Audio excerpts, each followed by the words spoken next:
시작할게요. 안녕하세요. 네, 반갑습니다. 제 이름은 이제 서병수 변호사고요. 카페가 있는데 네이버 카페예요. 네이버 카페. 이제 행정법 교환이란 교환 TV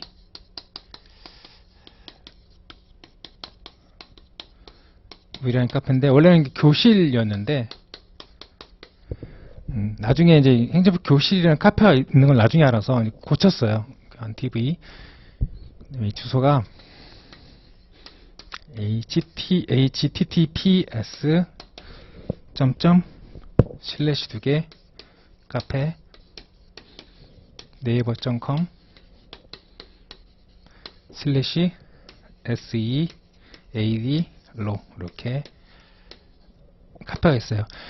이제 뭐 공부하시다가 뭐 수험적인 거라든가 아니면 교재라든가 아니면 행정법에 대한 질문이 있으면 여기다가 질문을 하시면 제가 답변을 드릴게요. 그리고 여러분들 자료를 하나 더 나가야 되는데 자료가 다른 게 아니고 이번 강의 시간에는 자료가 안 나올 것 같아요. 정어표가 있는데 이제 교환 이거 서머리에 대한 정어표죠.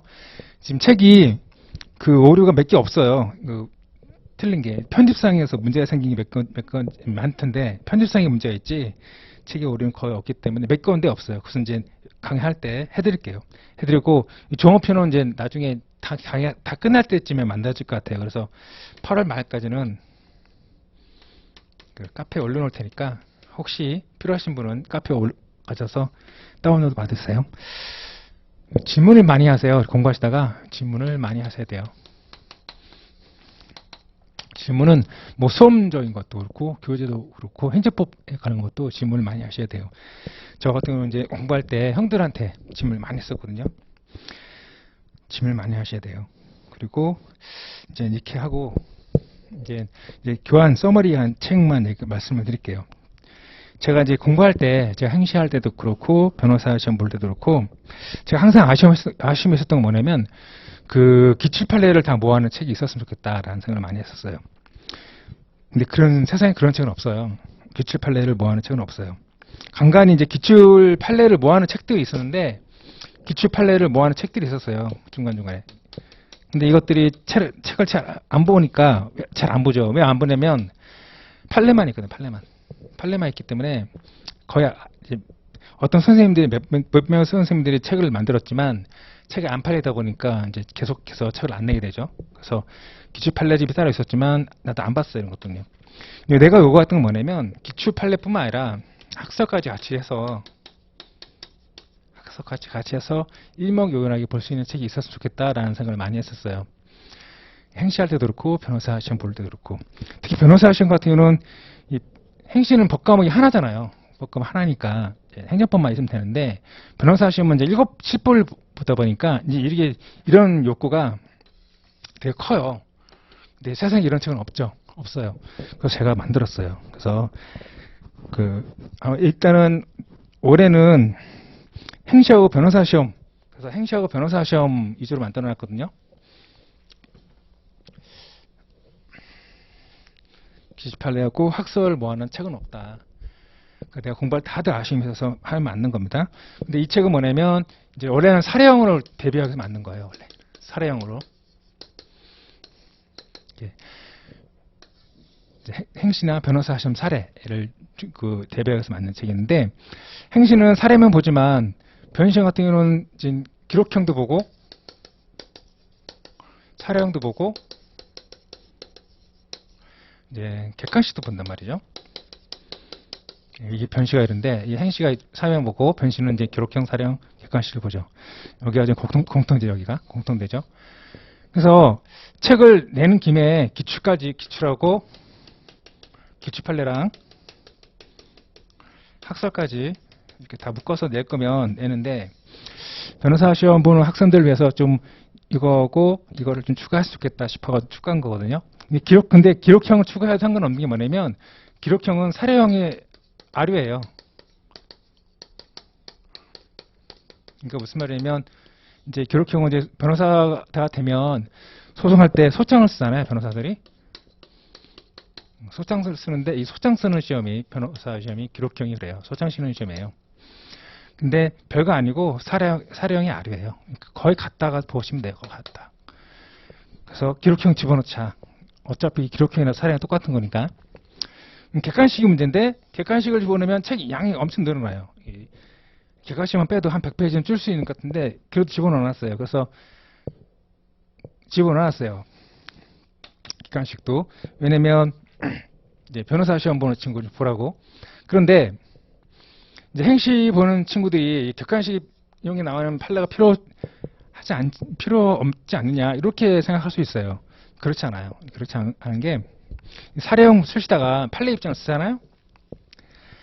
판례 입장을 쓴다고요. 사례 풀 때 판례 입장 이렇게 써요.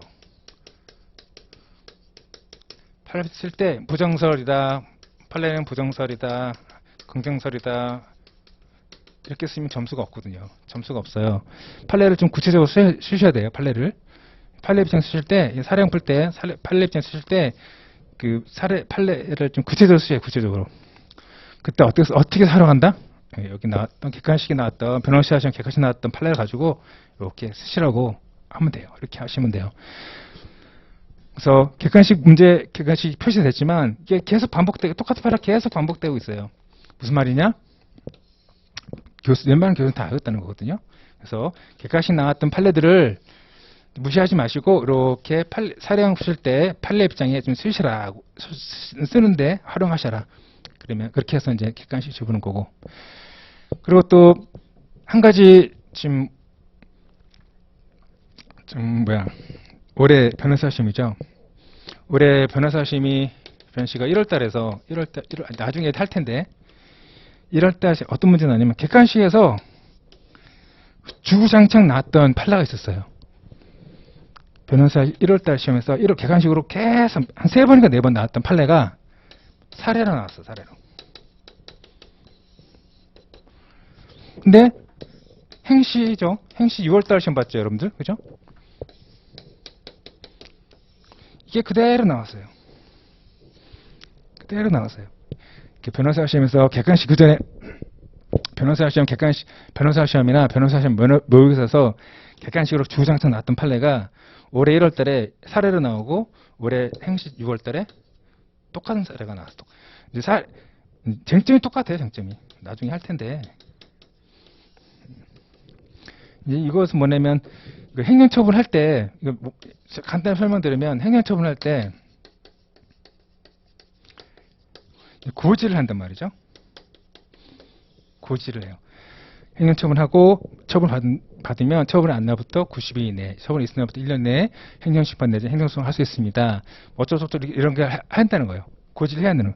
고지해야 되는데 고지 안 하면 위법하다, 위법하지 않다. 위법하지 않다. 이 판례가 기관식에서 계속 나오다가 변호사 시험 1월 달에 사례 나오다가 행시 6월 달에 또 나왔어요. 그러니까 무슨 말이냐면 객관식을 해도 객관식 변호사 시험에서 객관식으로 나왔던 판례를 해도 무시하지 마시고 좀 꼼꼼히 보셔야 한다는 겁니다. 그 일 말씀드리고 됐고요. 이제 변호사 행시도 마찬가지고 변호사 시험도 마찬가지인데 특히 행시 하시는 분들은 그 변호사 시험 모의고사나 그 변시 있잖아요. 변시 객관식, 변시 모의 객관식을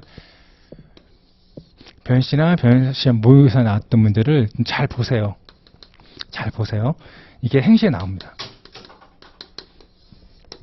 자, 나와요. 어디 잠깐 보시냐면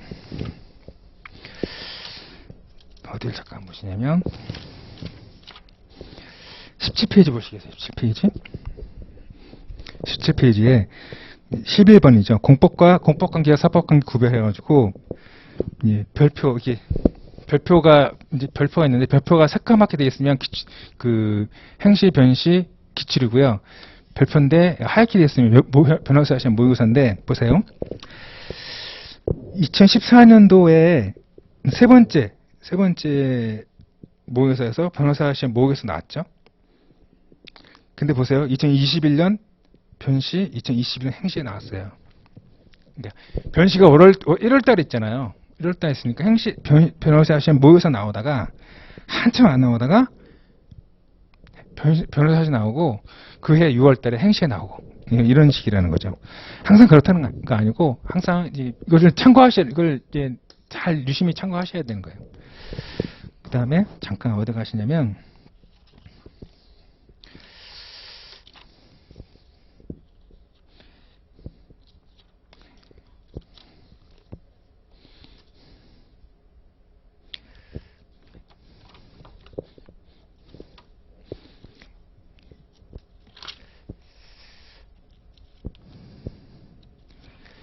293페이지 가시겠어요?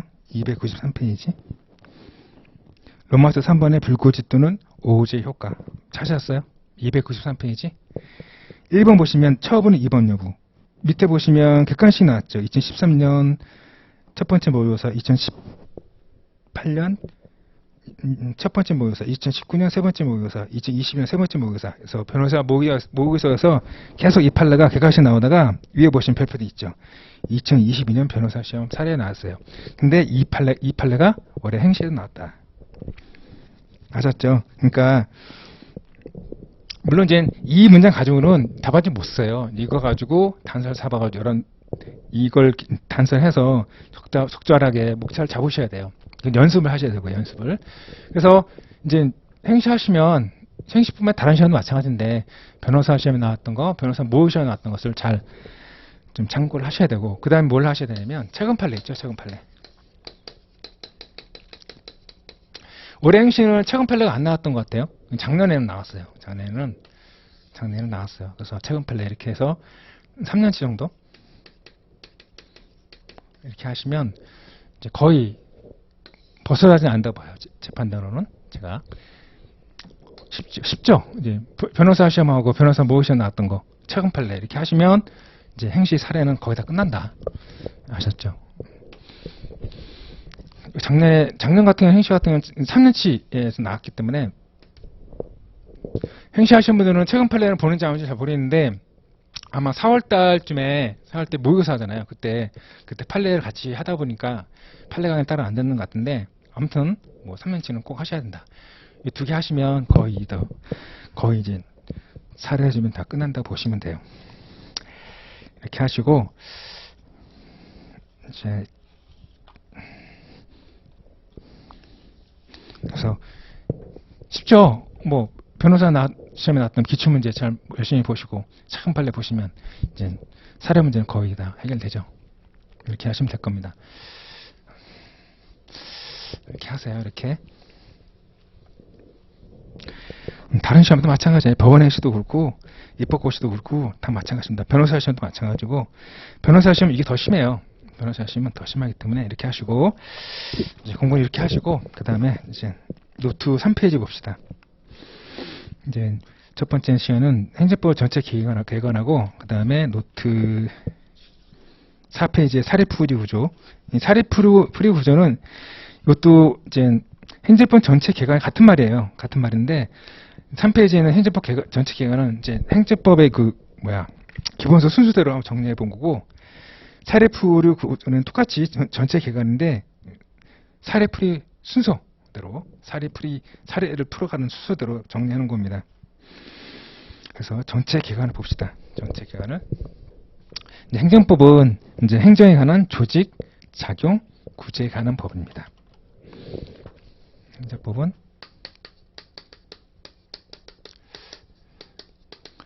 행정에 관한 조직, 작용, 구제에 관한 법입니다. 그래서 행정조직법이 여기 행정조직법이 나오고요. 여기서 행정조직법이 나오고 여기서 일반 행정장애법이 나오고요. 총론이 나오죠. 일반 행정장애법. 그 다음에 이제 특별행정장애법. 강론에 나오죠. 특별행정장애법. 그 다음에 중간에 행정상 의무이행 합법수단이 나와요. 의무이행 합법수단.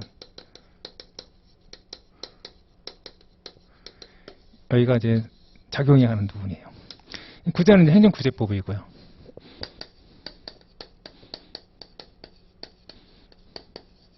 이렇게.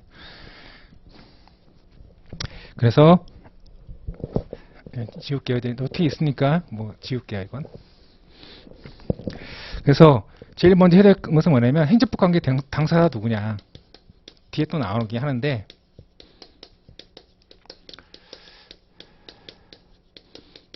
행정법 관계 당사자 누구냐. 그래서 행정 주체가 나옵니다. 행정 주체.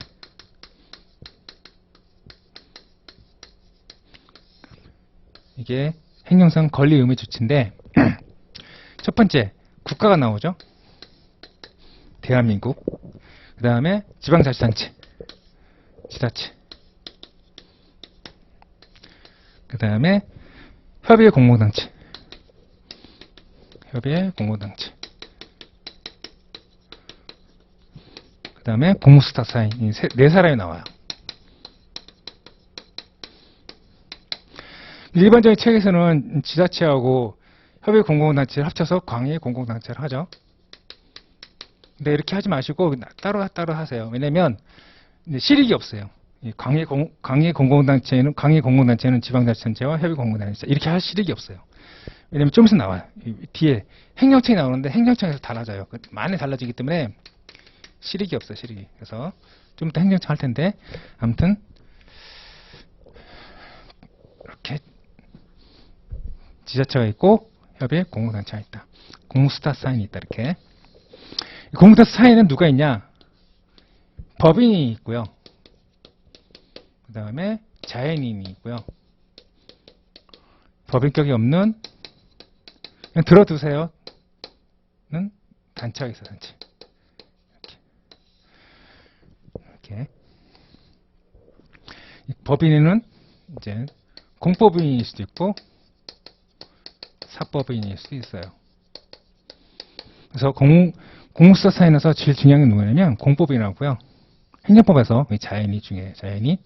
공법인하고 자연이 중요하다. 이것은 나중에 국가배상법 할 때 공법인이 공무수탁 사인인 경우고 자연이 공무수탁 사인인 경우의 차이점을 나중에 공부할 거예요. 이게 중요하다. 공법인하고 자연이.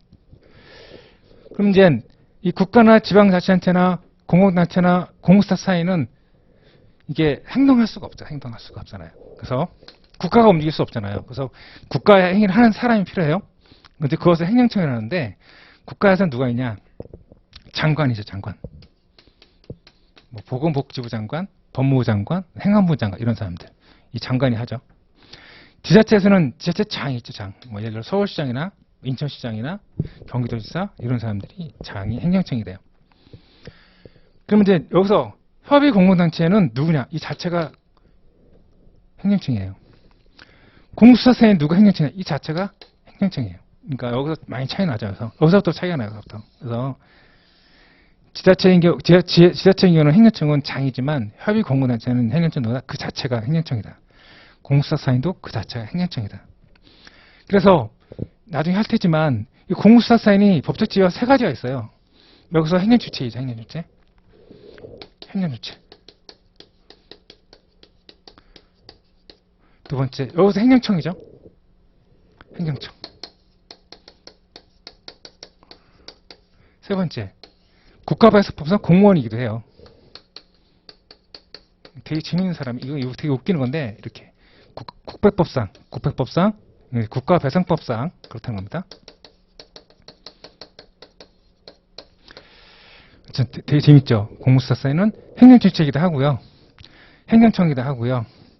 국가배상법상 공무원이기도 해요. 이것은 나중에 또 할 겁니다. 아마 오늘 끝에쯤에 할 것 같은데, 이렇게 차이가 있습니다. 이렇게 그래서 이제 그러면 이 실익이 뭐냐? 행정주체하고 행정청을 나누는 실익이 뭐냐? 소송을 이제 행정법은 소송하는 거잖아요. 소송을 할 수도 있고요. 소송을 당할 수도 있고요. 소송하는 사람은 원고를 하고요. 소송을 당하는 사람은 피고를 하는데 행정주체는 당사자 소송이 나와요. 나중에 당사자 소송이 원고가 될 수도 있고요. 피고가 될 수도 있어요. 이렇게 원고가 될 수도 있고 피고가 될 수 있어요. 행정청은요. 항고소송. 항거소송의 원고는 될 수 없고 피고만 될 수 있어요. 피고만. 이렇게. 여기서 차이가 나요. 여기서 차이가 나요. 그리고 아까 공무사세 법주치의는 행정주체이기도 하고 행정청이기도 하고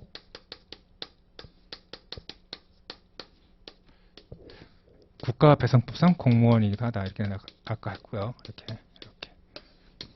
이렇게 됩니다. 근데 그래서 이제 상대방이 나오죠. 상대방. 관계 당사자니까 행정주체 나오고 행정청 나오고 상대방. 이제 국민이죠. 우리 같은 사인이 나오죠. 이제 행정청이 상대방한테 이제 행정처분을 하죠.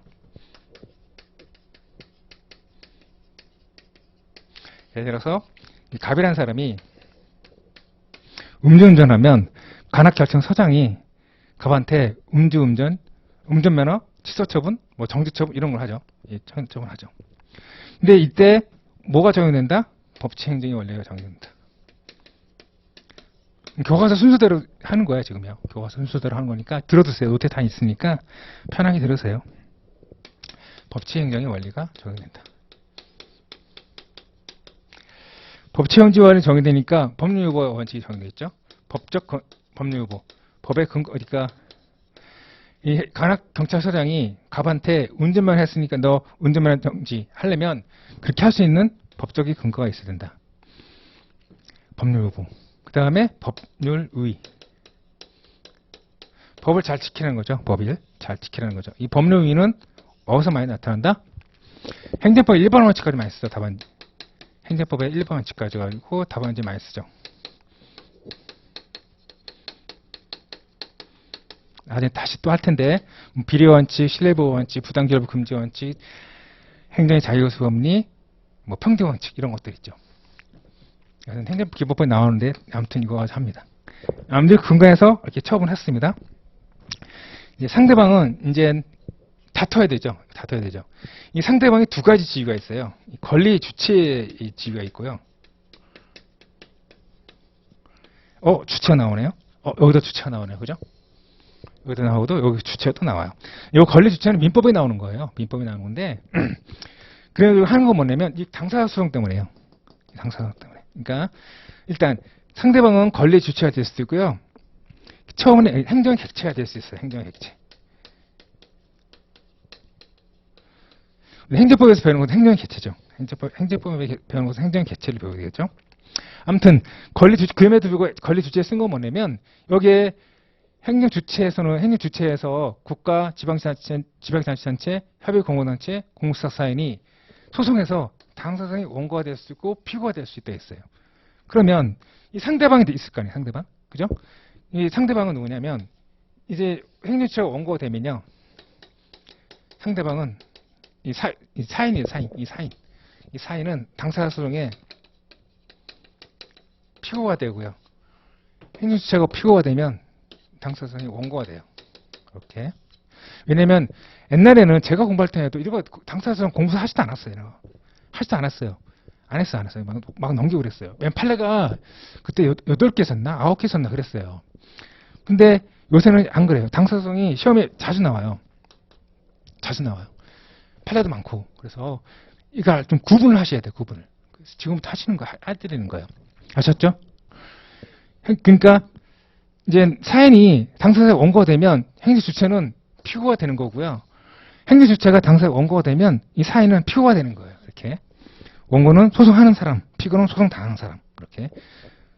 당사소송이다. 이제 행정법에서 주로 다른 게 행정객체죠. 이제 이 객체는 뭐냐면 처분의 상대방이 된다는 거예요. 처분의 상대방이 사인하는 거예요. 근데 이 지위가 어떻게 된다? 항거소송의 원고가 된다. 항거소송이 원고가 된다. 여기서 보십시오. 행정청은 항거소송의 피고가 된다 그랬죠? 그죠? 이것은 항거소송 원고가 된다. 이렇게 연결되는 거예요. 이렇게 연결되는 거예요. 아셨죠? 이렇게 해야 되는 게 뭐냐면 이것 때문에. 이거 여러분들 그 고전적인 문제 보면 당사소송은 잘 안 나왔어요. 근데 요새 판례도 많이 등장하고 있고 해가지고 당사소송 좀 알고 계셔야 돼요. 그래서 지금부터 해드리는 거예요. 그래서 자, 다 노트가 다 돼 있습니다. 이렇게 하시고, 이렇게, 그러면 이제 상대방이 이제, 관할 경찰서장이 갑이 음주운전했다고 운전면허 취소 딱 하니까, 정지, 취소, 처분하니까, 이 상대방이 다투고 싶어 하는 거죠. 다투는 방법. 표가 있는데, 이제 표를 봅시다. 다투는 방법. 이제 일단은 돈으로 이제 하는 방법, 돈으로 권리구제 받는 방법이 있고요. 하나는 원상 회복해주는 방법이 있어요. 손해손보. 돈으로 해주는 거죠. 그래서 행정소송은 행정쟁성.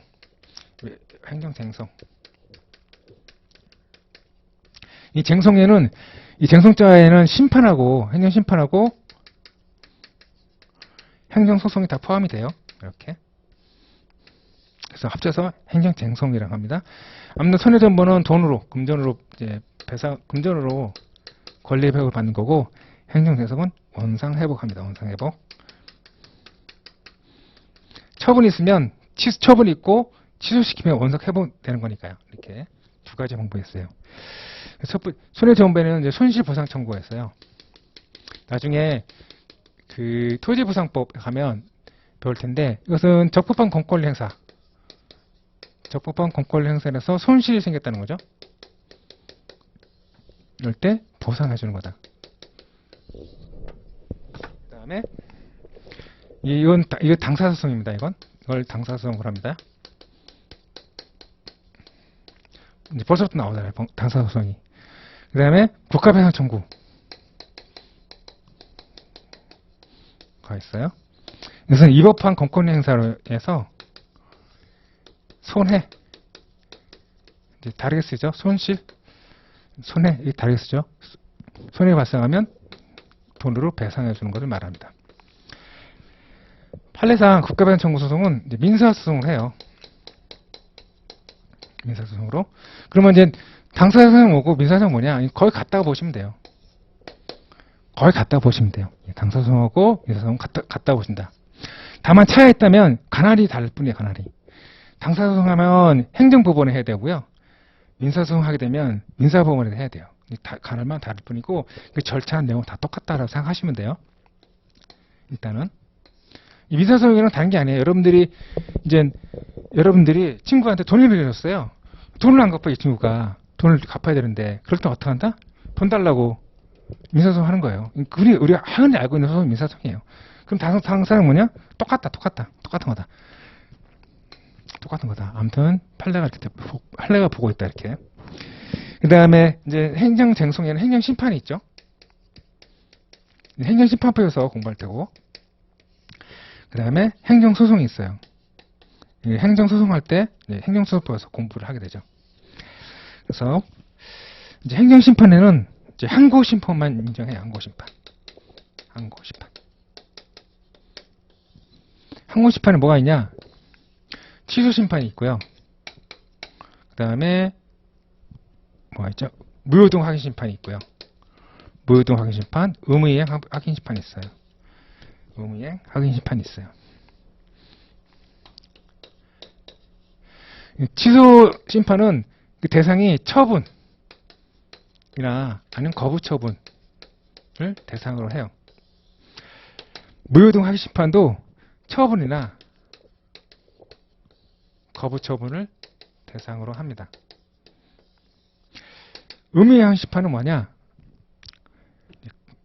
거부처분하고 부작위. 여기가 차이가 나죠? 이거 부작위인 경우에 합니다. 이렇게. 취소심판, 무효동 확인심판, 의무이행 확인심판. 그래서 처분, 거부처분, 거부처분, 부작위. 이렇게. 하여튼 반복해서 보세요. 왜냐면, 그 다음에 행정소송이죠. 행정소송은 두 가지로 나눠져요. 주관적 소송. 복잡합니다. 객관적 소송이 있어요. 이 객관적 소송은 여러분들 헌법하실 때 했을 텐데, 뭐 선거소송 같은 거죠. 선거소송이나 당선소송 이런 것들이 객관적 소송이라 합니다. 아무튼 이제 주관적 소송에는 두 가지 또 있어요. 그래서 항고소송, 있고요. 당사소송이 나옵니다. 당사소송. 그래서 행정소송법 인정한 항고소송은 이제 여기는 시행정심판에서는 취소심판, 무효동항기심판, 의무이행 항기심판이잖아요. 항고소송에서는 좀 차이가 있어요. 취소소송, 무효동항기소송 여건이 똑같아요. 그 다음에 부작위 위법 항기소송 이렇게 합니다. 이게 세 가지가 있어요. 여기가 차이가 있죠. 행정심판법에서는 의무이행 항기심판, 행정소송법에서는 부작위 위법 항기소송 여기가 차이가 있어요. 대상은 뭐냐? 취소소송은 처분을 대상하고요. 거부 처분도 할 수 있고요. 무효동 항기심판도 마찬가지로 처분을 할 수 있고 거부 처분에 대해서 할 수 있습니다.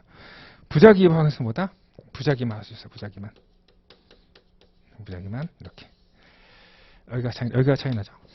당사소송으로 배울 텐데 이것은 실질적 당사소송이 있고요.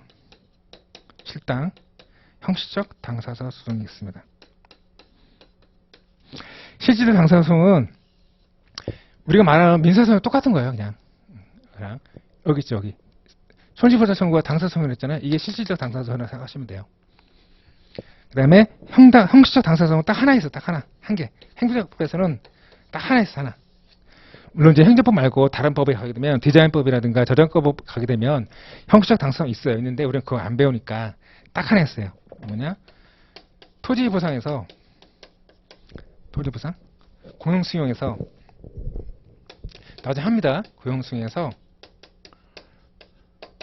토지보상금 증감청구서 이 딱 하나 있어요. 토지보상금 증감청구서 딱 하나 있어요. 이게 왜 이렇게 시험이 많이 나오는지 딱 하나 있어요. 객관소송, 그 다음에 객관소송인데 여기서 이제 기간소송이 있고 민중소송이 있습니다. 이렇게 기간소송이 있고 민중소송이 있다. 이렇게 이게 권리구제 방법입니다. 이게 한 노트 몇 페이지입니까? 3페이지에 있는 것이 행정법 전체를 다 깨뚫은 거예요. 다 한 겁니다. 다 한 거. 네. 여기서 이제 살을 붙여나가시면 돼요. 살을.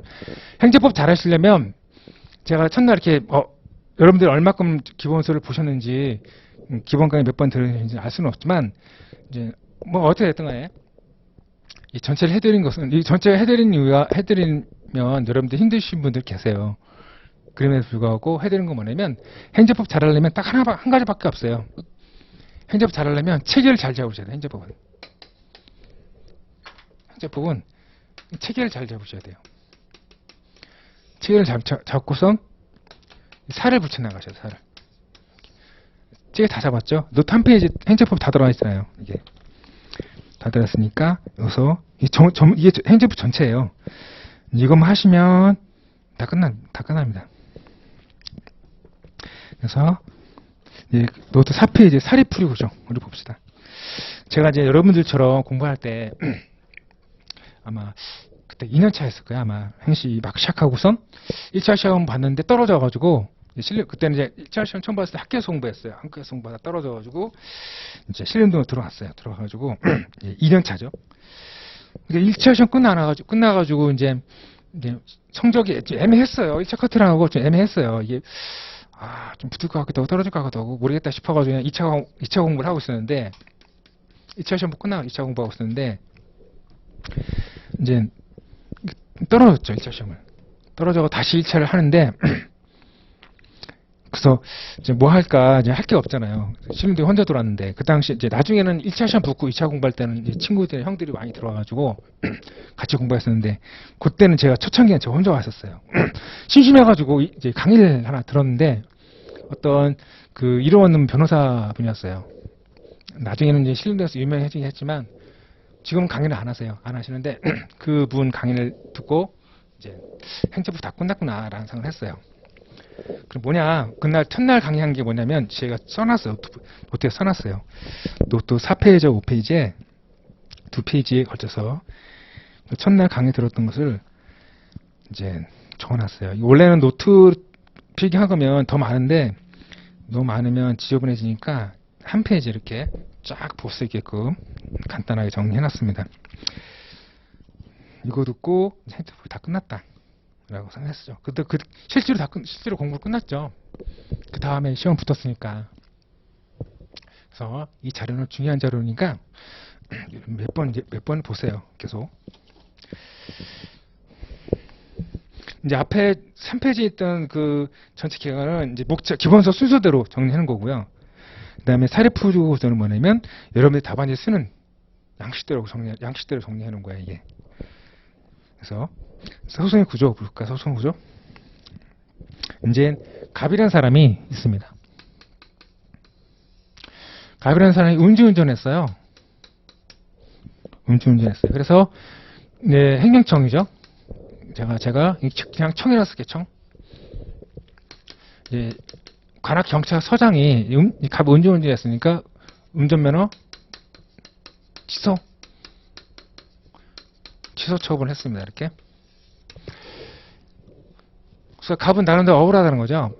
그래서 법원에다가 소장을 제출합니다.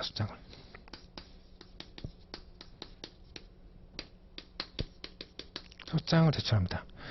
소장 제출하면 이제 소송이 진행이 되죠. 그러면 법원에 소장 받으면 어떻게 하냐면 법원은 세 가지를 해요.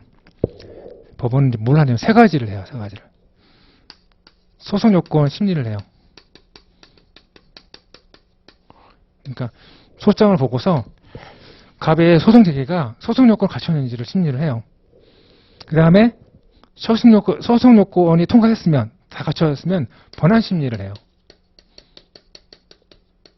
번안 심리라고요. 번안 심리 끝나면 판결을 하죠.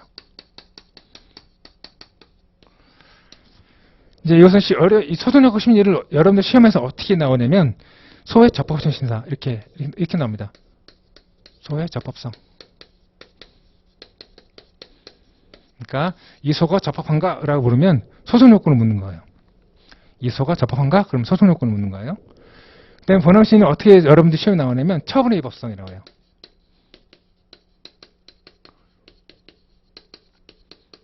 그래서 당해 처분이 위법한가? 적법한가? 나오면 번안 심리를 묻는 겁니다.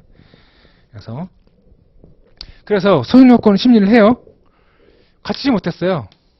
흥결. 소송 요건을 나중에 할 텐데 흥결됐어요. 흥결됐으면 번안 심리 하지도 않아요. 하지도 않고 각하판결 해버려요. 각하판결 해버려요. 그래서 시험에서는 이제 소송 요건을 갖춰야 하는 것이 자주 나오죠. 그래서 그 다음에 충족을 했단 말이죠. 소송 요건을 충족했어요. 그러면 심리를 합니다. 번안 심리 들어와요. 처분이 위법한지 판단해 보니까 적법해요. 적법하네? 그럼 어떻게 돼요? 기각 판결합니다. 처분이 위법하면 인용 판결합니다. 기각 판결이 원고 패소 판결이고요.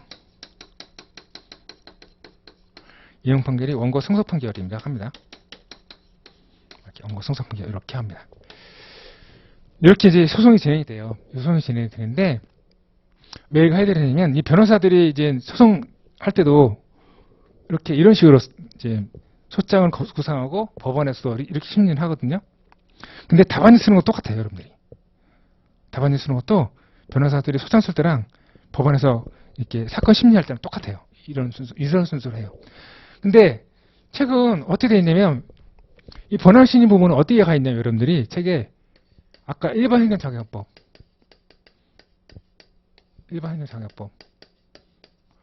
특별행정자격법, 의무의 합법수단 여기 있죠. 여기가 있어요. 네, 번안 심리가. 근데 소송 요건 어디가 있냐? 행정구제법에 있어요. 그러니까 이제 우리는 책을 공부할 때 거꾸로 공부한다는 거죠. 일단 일반 행정자격법, 특별행정자격법, 의무의 합법수단 공부하면서 번안 심리 부분으로 공부를 하고 저 뒤로 가가지고 행정구제법 가서 소송요건을 공부한다는 거예요. 이래서 행정법이 어려운 거예요. 이렇게 이 체계를 잡지 않으면 되게 헷갈리세요. 그래서 우리 거꾸로 공부하거든요. 거꾸로. 소송에서는 소송요건 검토하고 통과하면 번안 심리 들어가는데 우리는 번안 심리 부분 공부를 하고 교과서상 그다음에 소송요건을 공부한다. 이렇게 하시는 거죠. 이해하시겠죠? 어렵지 않죠? 어렵지 않죠. 예. 그래서 이렇게 합니다. 그래서 답안 쓸 때 이제 답안 쓰는 것을 구현해 볼게요. 이것을 그림을 답안지를 어떻게 쓰는지 구현해 볼게요. 한번. 그래서 네. 행정법 사례 기본 목차. 목차 처음 쓸 때 목차를 쓰죠. 목차 쓸 때 문제 소재를 쓰죠. 문제 소재 쓸 때 많이 고민하세요. 고민할 수가 없어요. 고민하지 마세요. 로마자 1이잖아요. 로마자 2부터 쓸 내용 예고하는 거다. 외고. 예고하는 거다. 뭐 어렵게 쓰지 마세요. 외고. 근데 간혹 가다가 사례지 보게 되면 이제 일반론을 쓰는 경우가 있어요. 이거 쓰지 마세요. 행정법 위반하려면 주체, 내용, 절차, 형식적인 위법이 있어야 된다. 성의 가치는 준내 절에 갖춰야 된다. 이 가치는 위법하다. 이런 얘기 쓰는데 쓰지 마세요. 점수 없어요. 제일 좋은 답안지는 예고하는 거다. 예고. 앞으로 2번 목차부터 내가 뭘 쓸지를 예고하는 거다. 예고. 이걸 염두에 두면 되게 쉬워져요. 예고하는 거다. 그 다음에 우리가 답안 쓸 때 행정작용 성질을 쓰게 돼요. 행정작용 성질.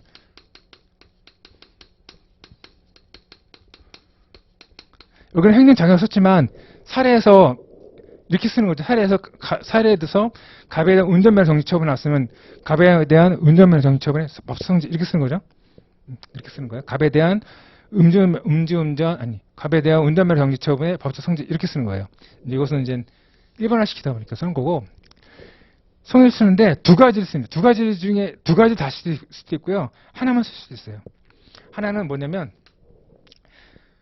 행정처분인지 이를 쓰는 거예요. 행정처분인지. 행정처분인지. 이게 대상잡기의 문제거든요.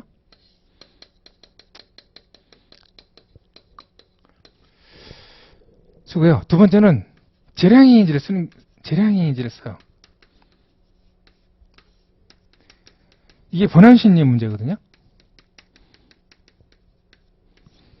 아까 소송 들어가면 소송 놓고 심사하고 본안심리 들어간다 그랬어요.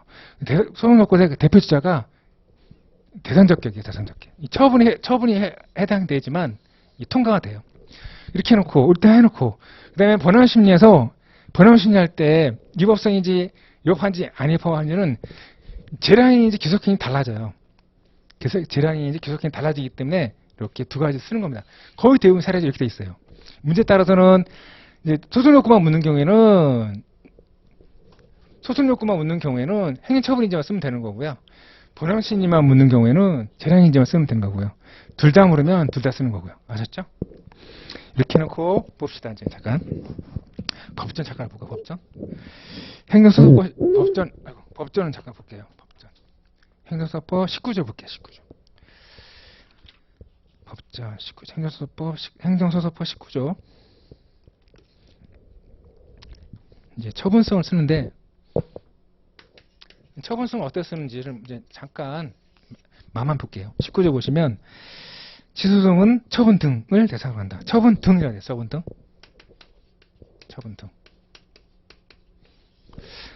처분이 어딨냐? 앞으로 가셔서 행정소송법 2조 1항 1호 2조 1항 1호 보시면 처분 등 나오죠. 처분 등이라 함은 행정청이 행하는 구체적 사실에 관한 법 집행으로서의 공권력 행사 또는 그 거부와 그 밖에 이해 주는 행정작용 및 행정심판에 대한 재결. 처분 등이 뭐냐? 처분 플러스 재결이라는 거예요. 내가 한참 읽었는데 처분은 뭐라고 했어요? 처분은 행구법 공고준에 써있죠. 행구법 공고준. 조문을 적은 겁니다. 행구법 공거준. 이렇게. 이게 무슨 말이냐면 이 문제 행위처분인지 쓸 때 이제 조문을 잘 활용하시고 판례 가지고 잘 쓰라는 겁니다. 조문 쓰시고 판례를 더 추가로 쓰시면 되겠죠. 그죠? 행구법 공고준. 자주 나올 겁니다. 행구법 공고준.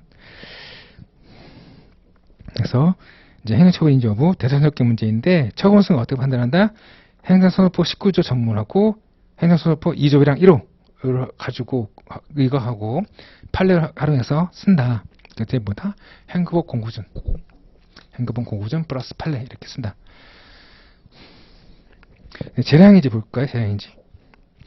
이제 재량인은 뭐냐면 이제 앞으로 우리가 여러 가지 행정행위를 배우게 돼요. 법률적 행정행위, 준법률적 행정행위 공부하실지도 모르겠는데 이걸 많이 공부를 해요. 근데 이렇게 법률행위적 행정행위, 준법률의 행위적 행정행위 열심히 공부를 해요. 법률 행정행위는 명령적 행정이 있고 형성적 행정인데 하면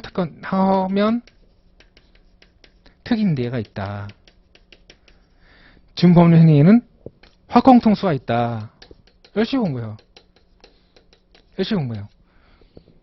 근데 이 실익이 뭐다? 이것들이 기숙행위인지 재량인지를 판단하는 기준이 된다는 거예요. 하허면 특임대 확공통수를 공부하는 이유가 여러 가지 행위를 배우는데 이 행위들이 기숙행위인지 재량인지를 판단하는 근거가 된다. 이렇게 하고요. 근데 문제는 시험이라는 게 여기만 나오는 게 아니잖아요. 그죠? 하면 특인데 학공통수만 시험이 나오는 게 아니잖아요. 다른 게 나올 수 있어요. 그럴 때 어떻게 쓴다? 판례가 쓴다. 판례. 이렇게. 아니다. 판례가 쓰는 게 아니라 요건재량설 할 겁니다. 요건재량설, 효과재량설, 그 다음에 법무기준설 세 가지가 있는데 이 학사 가지고 쓴다. 첫 번째는 하하면 특인데 학공통수인지 이를 가지고 교속행위인지 재량인지 판단하고요. 그리고 요건재량설, 효과재량설, 법무기준설 가지고 쓴다. 그래서 결론은 뭐다? 재량이어야 돼요. 문제에서는 재량이가 나와야 돼요. 재량이가 나와야 뒷부분을 쓸 수 있어요. 교속행위면 간단해요. 법대로 했으면 적법한 거고요. 법대로 안 했으면 위법한 거기 때문에 교속행위는 시험이 안 나와요. 객관식이라 나올까? 사례 시험에서는 항상 재량행위가 나와요. 그래서 결론은 재량으로 가는데 이제 이거 하하면 특인데 학공통수하고 요건재량설, 효과재량설, 법무기준설이 재량이라고 도출하는 도구다. 도구. 이렇게 이제 제가 일반화 시켰을 뿐이에요. 일반화 시켰는데 여러분 사례집 푸시면서 약간 변형도 가능하고요. 여러분들이 재량을 발휘할 수가 있어요. 일단 이렇게 틀을 갖고 있으면 여러분들 공부하기 편하니까 이렇게 해드리는 겁니다. 일단 이렇게 행정장애 성질해가지고 행위처분인지 여부하고 재량인지 여부를 판단하시고요. 그 다음에 넘어가서 3번에 소송요건 들어오죠. 이제 소송요건입니다. 이게 소의 적법성 검토, 이 소가 적법한가를 이제 보시게 돼요. 로마자 2번이 아닌데. 지금 이런 식으로 오타자가 있더라고요. 소송요건 로마자 2가 아니죠. 로마자 3인데, 이게 이런 식으로 이제 오타자가 있어서 잘 찾아지지가 않더라고요. 아무튼. 세 번째는 로마자. 이제 소송요건으로 갑니다. 이게 사라스는 이제 우리가 변호사가 판사가 소송하는 방식대로 쓰는 거예요, 지금. 그게 제일 편해요. 책은 거꾸로 돼 있지만 소송요건 중에 하나는 우리 행정작용 성질에서 대상적결 하나 했어요. 그다음에 나머지를 하는 겁니다. 이제 재판관할 문제가 생겨요. 재판관을. 나중에 할 거예요. 나중에 다시 할 겁니다. 소송하다 보면 변호사가 소장을 제출해야 되는데 예를 들어서 서울행정법원에 제출해야 되는데 뭐 서울가정법원에 제출한다든가 아니면 서울남부지방법원에 제출한다든가 이렇게 관할을 위반하는 경우가 있어요.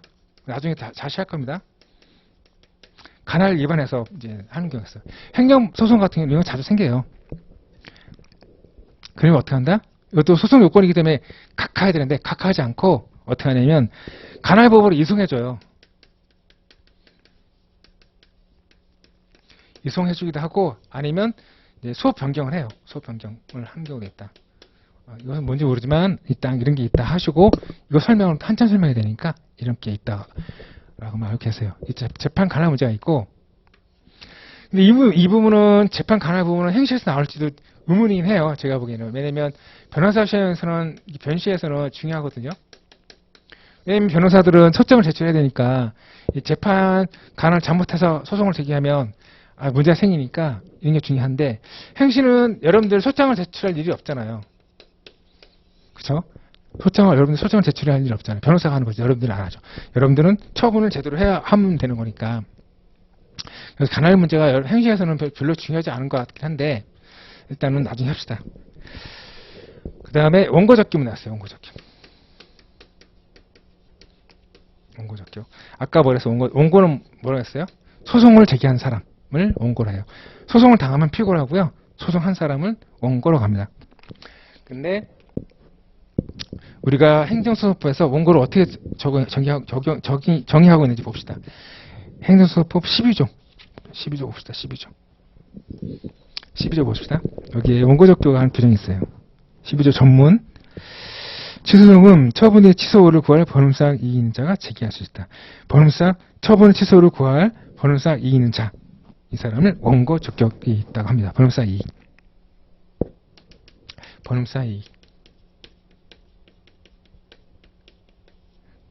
이의 있는 자라고 행정소송법 정의되어 있어요. 그런데 제가 노트에 뭐라고 써 있어요? 처분의 상대방인 경우에는 원고 적격 논의를 하지 않는다.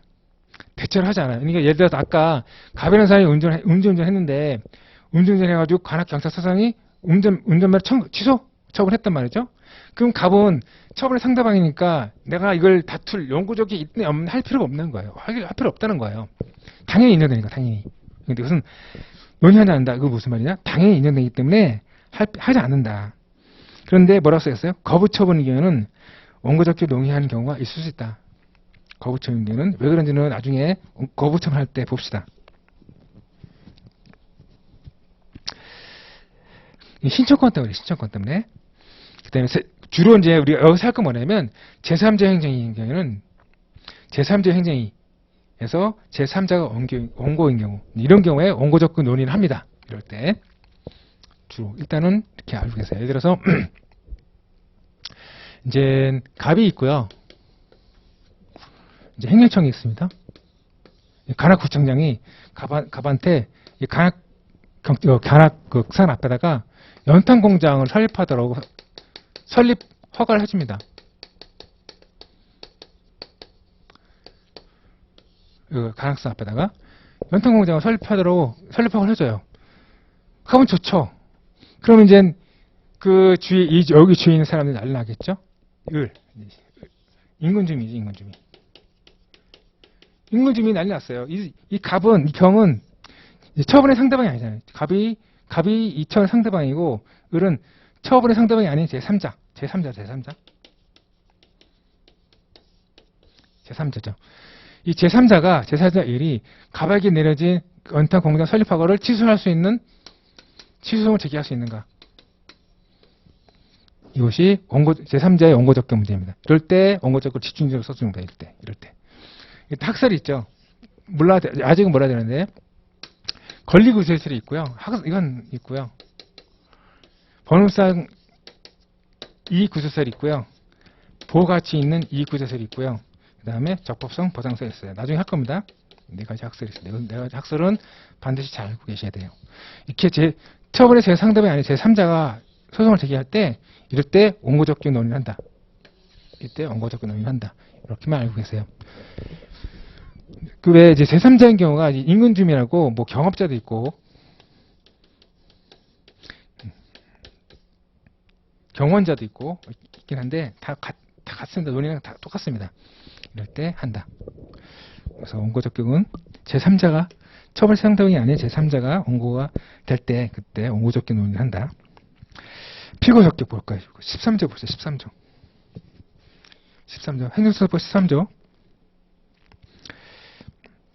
1항 보시면 취소는 다른 법률에 특별한 규정이 없는 한 그 처분동을 행한 행정청을 피고로 한다.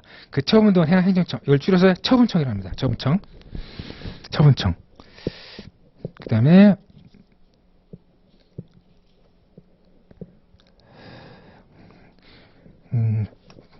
행정기본법 2조 2항 2조 2호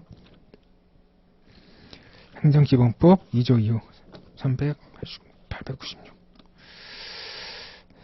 896페이지 행정기본법입니다.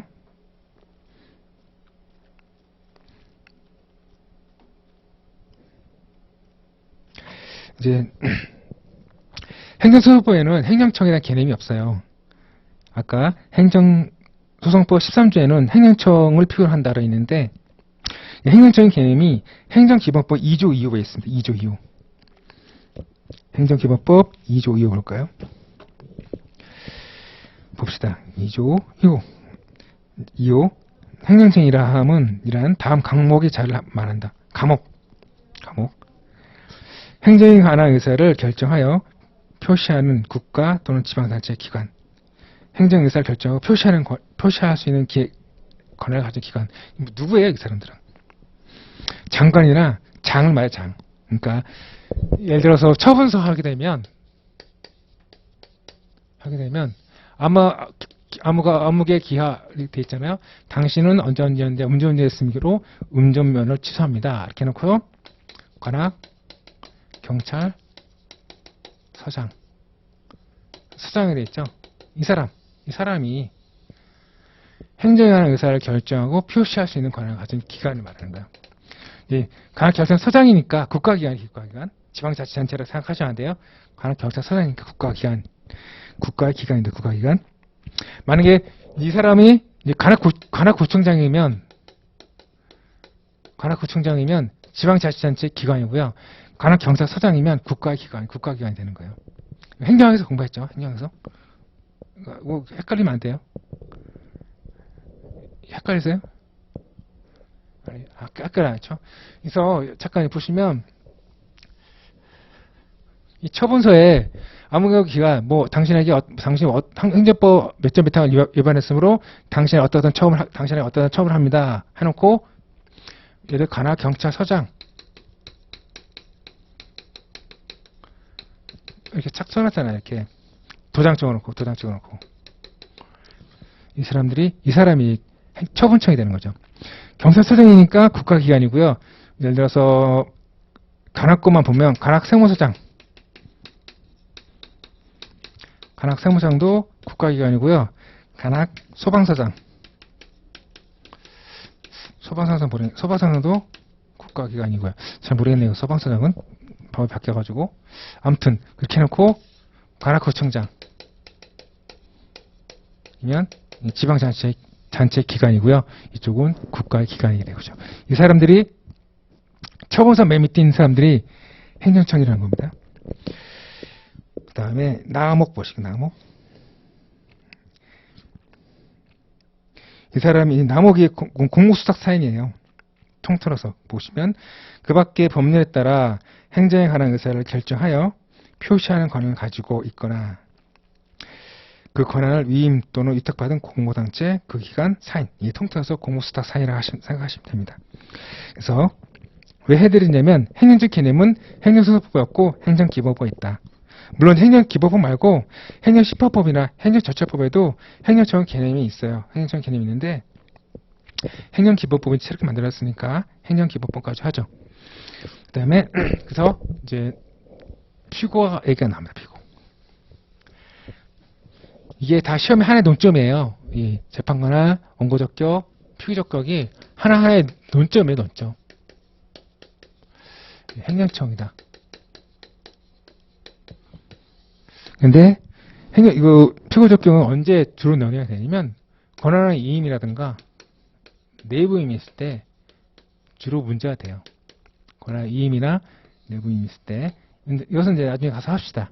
지금은 처분청이냐만 행정청이냐 보고 이임하고 내부인 경우에는 뒤에 가서 하도록 합시다. 그 다음에 행정소송법 몇 조로 하시냐면 12조. 행정소송법 12조 갑시다.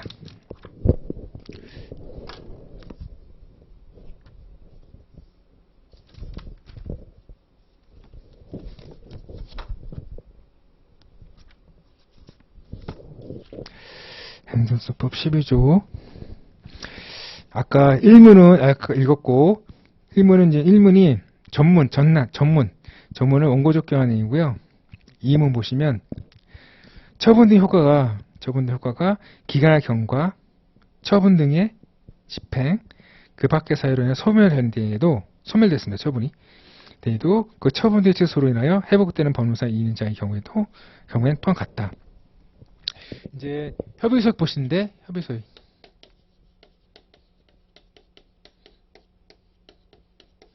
협의소액 이거 뭐냐면 소송하려면 소송할 소의 이익이 있어야 한다는 거예요.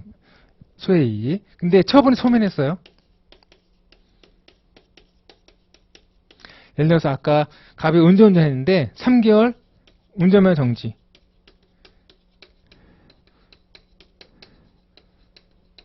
3개월 운전면허 정지됐어요. 그런데 3개월 지나서 이걸 취소해달라고 소송이 들어왔어요. 그러면 소액이 있을까요? 없을까요? 없죠. 3개월 지났으니까. 3개월 안에 들어왔으면 소액이 있는데 3개월 지나서 들어왔으면 소액이 없는 거예요. 처분이 소멸한 경우에는 소액이 없어요, 원래는. 그런데 예외적으로 있을 수 있다는 거죠. 예외적으로. 예외적으로 있을 수 있는 것을 공부할 겁니다. 이런 경우. 그래서 나중에 자세한 것은 협의 소유했을 때 할 겁니다. 그 다음에 다음 페이지 보시면 5페이지 보시면 행정심판 전체주의 행정심판법 행정소송법 18조 봅시다. 18조에 18조이랑 취소송은 법령에 규정에 하여 당해 처분에 대한 행정심판을 제기할 수 있는 경우에도 이를 거치지 아니하고 제기할 수 있다. 의미적 행정심판 전체주의라는 거죠. 다만 보시면 다른 법률에 당해 처분에 대한 행정심판 제기를 거치지 아니하면 취소송을 제기할 수 없다는 규정이 있는 때는 그러하지 아니하다. 예외적으로 필요적 행정심판 전체주의입니다. 그러니까는 옛날에는 그 행정심판을 거친 다음에 행정소송을 하도록 돼 있었어요. 행정심판 전체주의라서 행정소송을 하기 전에 행정심판을 거친 다음에 행정소송을 제기하도록 하고 있었거든요.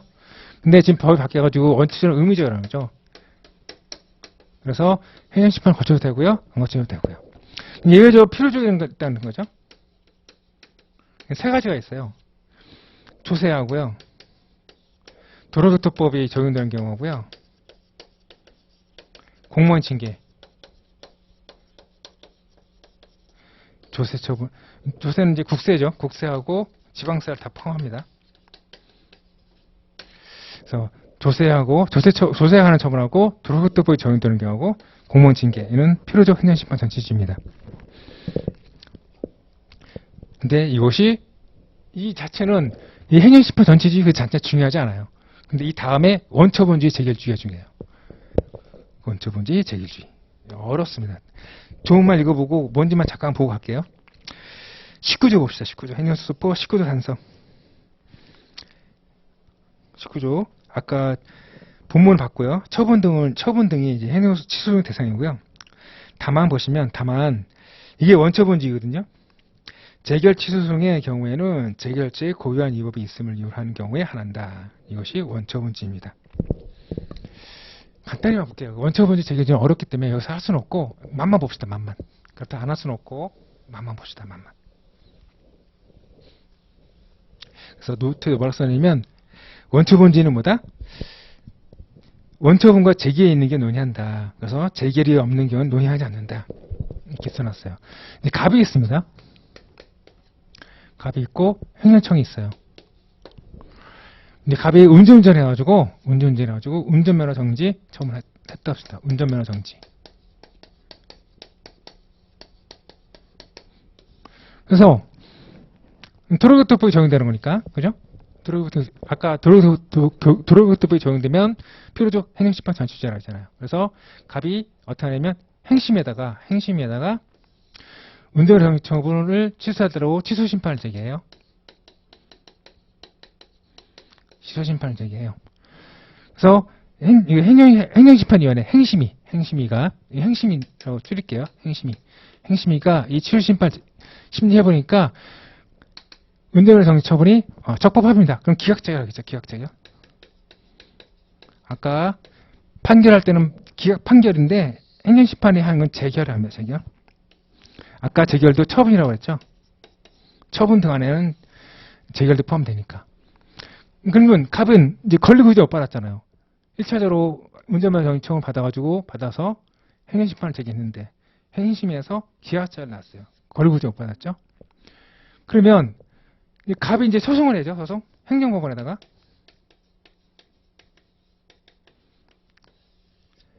행정법원에서 소송을 해야죠. 그럴 때 운전면허 정지 처분을 대상으로 해야 돼요. 기각자를 대상으로 해야 돼요.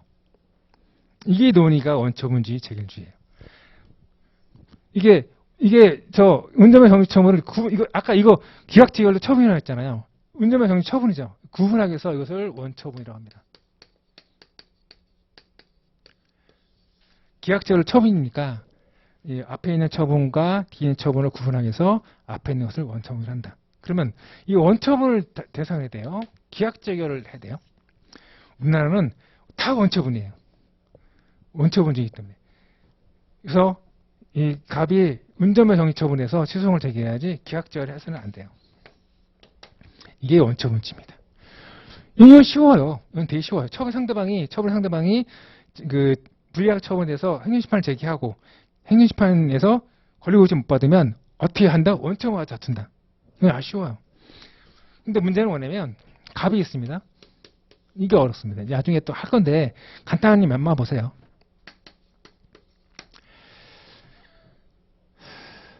그래서 갑이 이제 있고요. 이제 뭐랄까요? 연통공장 설립화를 하셨습니다. 행정청이 갑에 대해서 이 관악산 앞에다가 연통공장 설립해서 연통공장 운영할 수 있도록 설립화를 해줬어요. 이제 인근 주민이 불타났죠. 그 사람이 이제 인근 주민이 뭐냐면 행심에다가 행정소송을 제기한 게 아니고 행정심판위에다가 이걸 취소해달라고 취소심판을 제기한 거예요. 그래서 행심위에 심의해보니까 이거 위법하다 해가지고 인용제기를 해줬습니다. 인용제기요. 그러면 누가 이제 다퉈야 되나요? 이제 을은 이걸 없앴어요. 인용제기가 났으니까 을은 소기 성과를 달성했어요. 누가 다퉈야 됩니까? 이제 갑이 다퉈야죠. 갑은 그러면 다툴 때 자기한테 내려진 영장공제 설립학을 다퉈야 되나요? 인용제기를 다퉈야 되나요? 아까 이걸 원처분이라고 했고요. 이걸 제기라고 했어요. 여기서 헷갈리실까요? 뭘 다퉈야 되나요? 이걸 다퉈요. 이게 원처분이에요. 이게 원처분이에요. 갑의 입장에서는 이게 원처분이라는 거예요. 이게. 여기서 여러분들 혼돈 많이 생겨요. 그러니까 아까 기각 제기도 처분이니까 앞에 있는 처분을 구분해서 원처분을 합니다라고 말씀드렸죠. 이거 가지고 딱 머리 박고 다른 걸 이 사안을 보시면 해결이 안 돼요. 그럼 원처분이 뭐냐? 원처분이 뭐냐? 나중에 노트 다 있어요. 노트 다 있으니까 노트 다 했어요. 비로소 권리가 제한되거나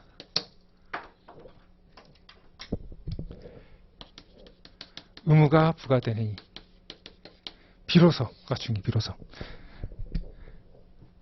이 사안에서는 갑의 입장에서는 원래 이 운전면허 정지 처분이 비로소 권리를 제하거나 의무를 부과하잖아요. 그래서 이게 원점이 되는 거고요. 이 사안에서는 갑이 비로소 권리를 제한할 의무가 부과된 점은 뭐예요? 인용제결. 이게 비로소 갑의 권리를 제한하거나 의무를 부과하는 거기 때문에 이게 원처분이 되는 거예요. 그래서 원처분하고 재결주의 할 때, 원처분제 재결주의 할 때 도식적으로 이해하시면 안 되고요. 공부하시면 이것만 이해하시면 돼요. 비로소만 이해하시면 다 풀 수 있어요. 이게 다 노트에 다 있어요. 여러분 찾아보시면 이게 원처분제 재결주의 맛만 본 거든 맛배기만 보자. 그 다음에 제소기간 봅시다. 행정소송법 20조 봅시다. 20조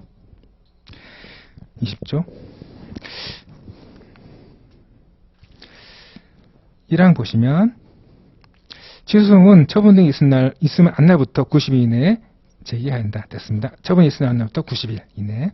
2항 봅시다. 취소송은 처분 등이 있은 날부터 1년을 경과하면 이를 제기하지 못한다. 처분이 있은 날부터 1년. 그래서 안날부터 90일, 있은 날부터 1년. 입니다. 노트 있듯이 안날 91년인데 처분이 있으면 안날부터 90일, 있은 날부터 1년. 제속의 도감이요? 각하되죠, 각하. 근데 처분이 두 개가 있으면 하사 승계 논의를 할 수가 있어요. 그래서 간단히 넣어놨죠. 91년인데 재산의 도감 기간을 하사 승계 논의 써놨죠. 여기서는 무조건 되는 게 아니라 처분이 두 개 있는 경우에 처분이 두 개 있을 때 처분이 앞에 거 뒤에 게 있을 때 앞에 처분이 도가 있어요. 그러면 이걸 하사 승계가 되지 않을까라는 논의를 할 수 있다는 거죠. 사례 문제 이렇게 나와요. 사례 문제 이렇게 나오니까 사례 문제를 이걸 막 자주 보세요.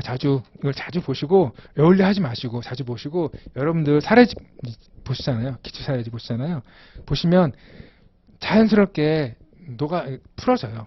뭐 억지 여울려 하지 마시고. 됐습니다. 여기까지가 소송 요건입니다. 여기까지가 소송 요건이고 다음에 권함 심리.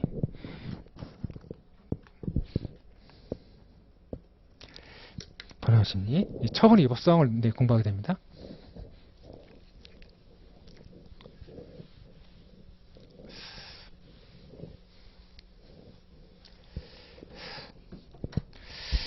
권함 심리를 하게 되는데 처분 위법성 부분을 공부하게 됩니다.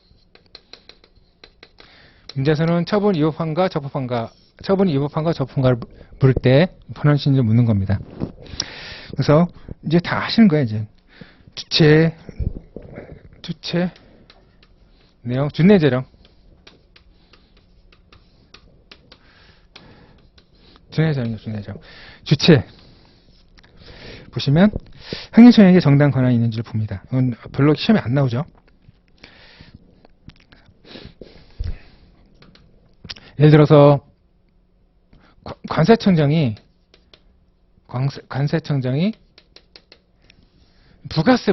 부가세 처분했다는 거죠. 그러면 이제 이거 무효임금이죠. 왜냐면 부가세는 국세청장이 하겠죠. 그렇죠? 이런 경우에 예를 들면 그렇다는 거죠. 관세청장이 부가세 처분하면 무효다. 이런 걸 들 수 있겠죠. 시험이 자주 안 나오죠. 그다음에 노트북의 형식 보시면 이제 판례가 있어요. 이제 처분을 할 때 문서로 해야 한다는 행정 절차법이 있는데 문서로 하지 않으면 어떻게 된다? 무효다. 라는 판례가 있어요. 간단히 보시고 절차가 엄청나게 시험 나오죠. 이거 중요한 것은 절차 부분하고 내용 부분이죠. 절차 보시면 행정 절차법에 다 규정이 있어요. 사연 통지해야 되고요. 사전 통지. 그 다음에 의견 청취를 해줘야 되고요. 자세히 다 합니다. 이거 의견 제출의 기회를 주거나 아니면 청문하거나 아니면 공청회를 거치거나 이렇게 한다는 거죠. 그 다음에 이유부기도 해줘야 되고 이걸 거치지 않으면 이게 시험에 이것만 나와요. 사전 통지, 의견 청취, 이유부기 이걸 위반하게 되면 위법하게 된다. 절차에 관련해서는 시험에 자주 나오고 다양하게 나오죠. 절차 부분 이렇게 있고 그 다음에 내용 봅니다. 내용 이제 아까 잠깐 이제 법칙행정 원리를 잠깐 말씀드렸는데 이제 시험에 여기서 앞부분 나오죠. 앞부분 책 앞부분에 법칙행정 원리 하면서 법률원칙, 법률우위원칙이 나오죠. 이것도 행정기법부가 있는데 나중에 보기를 하고요. 일단 법률위원칙 이제 행정처벌하면 법의 근거에 있는 내용이고 그 다음에 법률우위원칙 법에 위반돼서는 안 된다는 뜻이고요. 이제 평등원칙, 비례원칙, 성실위원칙, 권한남용 금지원칙, 신뢰보호원칙, 부당결부 금지원칙까지는 행정기법부에 다 있어요. 다 있기 때문에 좋은 보시면서 뺏기시면 돼요. 대화에 있을 때. 다만 하나 없는 게 행정의 자유구조 법리는 조문에 규정되어 있지 않아요. 이렇게 됐고 그래서 내용 부분이 나오면 이 내용 부분도 시험이 나오죠. 시험 나눠보면 이제 내용 부분하고 절차 부분이 시험이 많이 나오죠. 이거. 그래서 했고 여기서 입법해요. 이제 이렇게 했더니 준혜제랑 답답하다 보니까 어느 하나 걸려서 입법합니다. 근데 행정법은 여기서 딱 끝나면 안 되고요. 입법사 정도를 또 한번 논의해줘야 돼요. 이버스 정도. 이 취소 사유냐, 위법한 게인데 취소 사유냐, 무효 사유냐, 그걸 한 번 더 논의해 줘야 돼요. 왜 그러냐면 이게 공정력 때문에요. 공정력 때문에. 공정력 때문에. 그러니까 행정처분을 일단 발해지면 유효한 걸로 통용해 주거든요.